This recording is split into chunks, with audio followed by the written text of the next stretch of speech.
Good evening, everyone. Welcome back to Cask 529. I'm Brian. And I'm Shauna. And we're back for another edition of What's in the Glen Wednesday.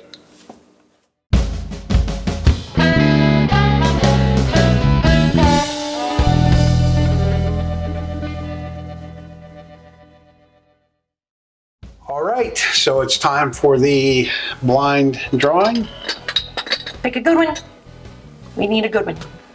I got a number three.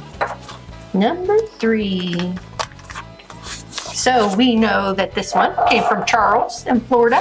Thank you so much, Charles. Thank you, Charles.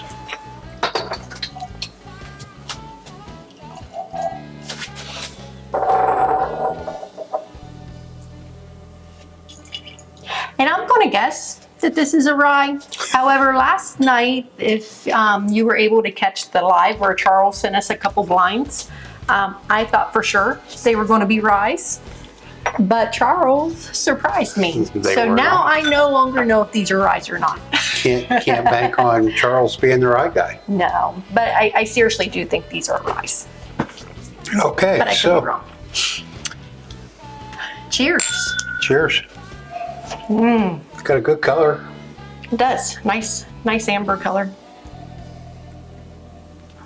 A little bit of spices on the nose. Just a little bit of spice. I'm not getting a lot of, I'm not getting really much sweet, but. More of the spice. Not an unpleasant nose. It's just a little kind of hint. One-dimensional, really. Yeah, a little bit.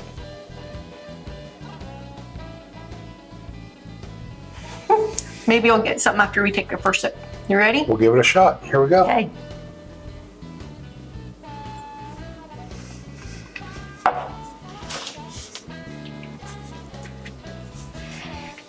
Nice, deep, rich, caramel, brown sugar. I was waiting on that brown sugar because there's a lot on the finish.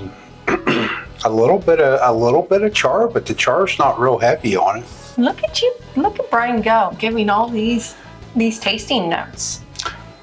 I mean, you're just gonna look at me, so I thought somebody had to say something. Wow, I am impressed.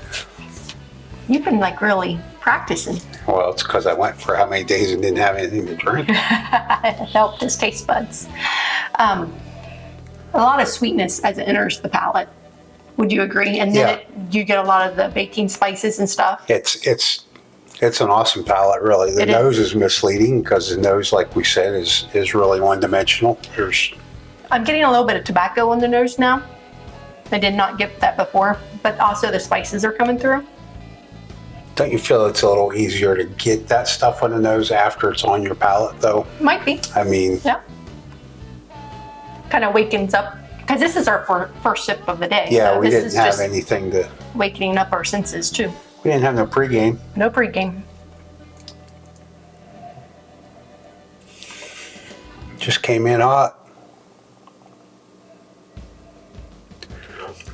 Guys, I want to say, if you would, I've got a couple things I'd like to say. If you would, please hit that like button, subscribe button if you haven't already done it, drop us a note. I'd also like to say this is Wednesday night, the 9th of October. As we speak, Hurricane Milton is barreling down on the west coast of Florida, so our prayers are with everybody in the state of Florida. Yes.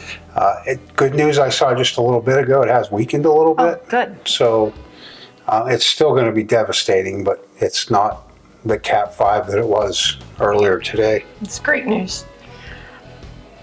I feel that this is a brand, a distiller that we've had before. I'm getting a lot of familiar notes. Who do you think it is? I don't know. That part, I do not know. I almost, and I know this is, it almost reminds me, and I've only had it a couple times, of the E.H. Taylor rye. It kind of puts me in that mind. Think so, maybe? Yeah, it really does. Now I know that that's most likely not what this is, but it does kind of remind me of a Buffalo Trace type product.